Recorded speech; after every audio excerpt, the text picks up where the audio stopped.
कैसे हो दोस्तों। माय रियल टॉक शो 2.0 में आपका स्वागत है दोस्तों। आज जो हम बात करने वाले हैं वो हम बात करने वाले हैं ईरान के खरक आइलैंड की और उसके जो और द्वीप समूह हैं उनकी भी बात करेंगे दोस्तों। अब जो डोनाल्ड ट्रंप ने कहा है कि हम यहाँ पर फ़ौज उतारने वाले हैं ईरान के इन द्वीपों पर खरक आइलैंड में, जहाँ से उसका 90% ऑयल टोटल 90% ऑयल की एक्सपोर्ट होती है पूरी दुनिया को, जहाँ भी वो भेजना चाहता है, चाइना या और कहीं भी दीगर जगह वो भेजता है। तो वो जो मेन सप्लाई है उसकी खरक आइलैंड से होती है, जहाँ पर उसका जो आइलैंड पर 90% उसका एक्सपोर्ट है उस आइलैंड से।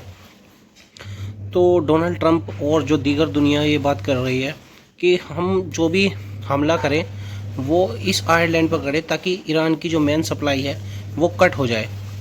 लेकिन दोस्तों जो बात मेन है उसमें एक ये भी है दोस्तों कि खरक आइलैंड ही मात्र उसका एक आइलैंड नहीं है।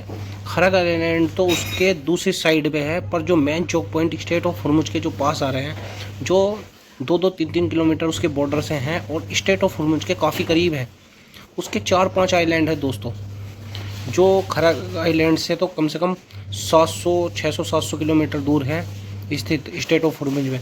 और स्टेट हुर्मुज का जो चौक पॉइंट है वो उसके बिल्कुल करीब है। अगर डोनाल्ड ट्रंप ने फ़ौज उतारनी है तो जहाँ तक मुझे उम्मीद है कि उन्हीं पर उतारेगा, खरक आइलैंड पर वो नहीं उतारेगा। मुझे इसका लगता नहीं है कि वो उस पर उतारेगा।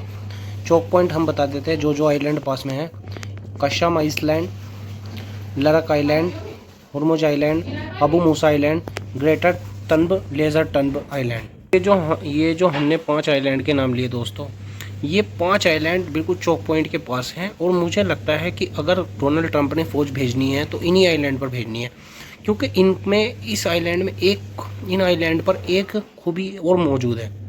क्योंकि ये जब ब्रिटिश कॉलोनी से आज़ाद हुए थे ये आइलैंड, तो उस वक्त ये अबू धाबी जो यूएई है ये उसका पार्ट थे। तो जैसे ये आइलैंड आज़ाद हुए तो ईरान ने इन पर कब्जा कर लिया और इन्हें घोषित कर दिया कि ये हमारे आइलैंड है।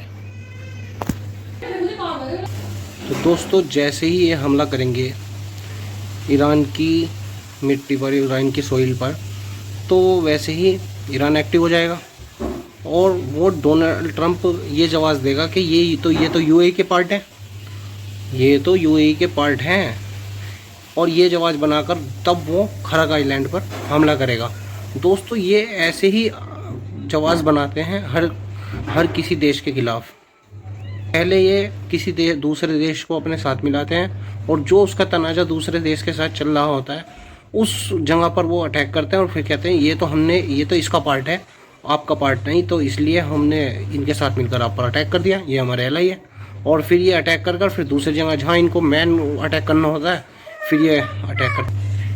लेकिन दोस्तों इनके पास उतरने का इतना आसान तरीका नहीं है, इन आइलैंड पर भी इतनी आसानी से उतर नहीं सकते हैं। तो डोनाल्ड ट्रंप क्या कर रहे हैं कि पहले अमेरिका इन आइलैंड पर बमबारी कर रहा है ताकि जहाँ जहाँ माइंस लगी हुई है वहाँ से बिल्कुल माइंस निष्क्रिय हो जाए, ताकि वो जो फटनी होगी फट जाए, और फिर उसके बाद ये ग्राउंड ऑपरेशन शुरू करेंगे, अपने पैराट्रूप्स उतारेंगे। तो दोस्तों लेकिन अब इतना आसान नहीं है, ये अमेरिकी सैनिकों के लिए जहन्नुम बनने जा रहा है दोस्तों।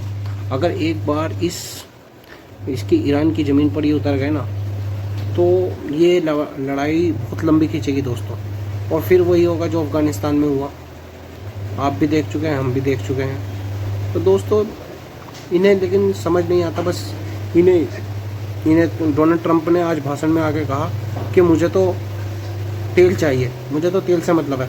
तो दोस्तों जो मुस्लिम दुनिया डिप्लोमेसी कर रही थी, ओमान, कतर, ये सब मिलकर इनके साथ, ये तो सिर्फ इनकी कोई बात सुनी नहीं जाएगी, क्योंकि डोनाल्ड ट्रंप को तो सिर्फ तेल चाहिए। वो एक ऐसा शख्स है, उसको बिल्कुल पूरी बदमाशी करने पर उतर आया है कि मुझे तेल चाहिए। वेनेजुएला को के सदर को उठा लिया, अब ईरान के सुप्रीम लीडर को मार दिया, और अब भी कह रहा है कि मुझे तेल चाहिए। वो कोई मुज़ाकरात नहीं करेगा दोस्तों, ये सब ढोंग ढकोसला है। उसे सिर्फ तेल चाहिए, बस तेल से है मतलब है इसको, और कोई मतलब नहीं है। तेल दे दो तो सब ठीक, नहीं दिया तो आप आतंकवादी, आप ये वो फलाना, आप वो, तो सब धाराएं आप पे लगा देगा उल्टी सीधी, कुछ भी कहो। और इस जंग में जीतता हुआ नजर नहीं आ रहा दोस्तों तब भी अमेरिका। तो अब इसके पास एक लास्ट अटैक बचा है, सैमसन ऑप्शन। सैमसंग ऑप्शन हम आपको बता चुके हैं क्या होती है। इसराइल इसको यूज़ करने के लिए कहता है। सैमसंग ऑप्शन ये होती है कि जब मेरा वजूद खतरे में होगा तो मैं किसी भी देश पर परमाणु अटैक कर दूंगा, यानी मैं तो ख़त्म होऊंगा, इस दुनिया को भी ख़त्म कर दूंगा। तो सैमसंग ऑप्शन ये है। तो अब ये सैमसंग ऑप्शन डोनाल्ड ट्रंप भी यूज़ करेगा। देखना दोस्तों, ये किसी ना किसी देश के खिलाफ ये सैमसंग ऑप्शन ज़रूर यूज़ करेगा, लग तो ऐसा ही रहा है। इन्होंने धमकी भी दे दी है कि परमाणु अटैक की धमकी भी दे दी है दोस्तों। ये परमाणु अटैक भी कर सकते हैं दोस्तों। हाँ, ये परमाणु अटैक कर देंगे अगर ये जीतते हुए नज़र नहीं आए। लेकिन इस जीत में भी इनकी हार है दोस्तों। ईरान कोई ऐसा वैसा मुल्क नहीं है दोस्तों। अगर उस पर इसने अटैक कर दिया, परमाणु अटैक कर दिया अमेरिका ने, तो इतना आसान नहीं होगा कि वो परमाणु अटैक कर देगा तो ये नहीं कुछ करेगा। रूस, नॉर्थ कोरिया, चीन इसके साथ खड़े हैं दोस्तों। वे इसे परमाणु बम भी दे सकते हैं दोस्तों, वे भी इससे अटैक करा सकते हैं। क्योंकि दुनिया किसी के रहने के काबिल तो रहेगी नहीं अगर परमाणु अटैक होने लगे ऐसे खुल के। क्योंकि जब तुम मारोगे इस किसी पर तो वो भी दूसरा भी तुम पर कहीं ना कहीं से तो कैसे ना कैसे करके मारेगा ज़रूर। अब वो दुनिया नहीं है कि जापान ने सह लिया और फिर चुप बैठ गया। अब सबके पास कुछ ना कुछ ज़रूर है। तो रेजिस्टेंस तो चलती रहेगी दोस्तों। इस वीडियो में इतना ही, बाकी मिलेंगे अगली वीडियो में। ठीक है, धन्यवाद दोस्तों।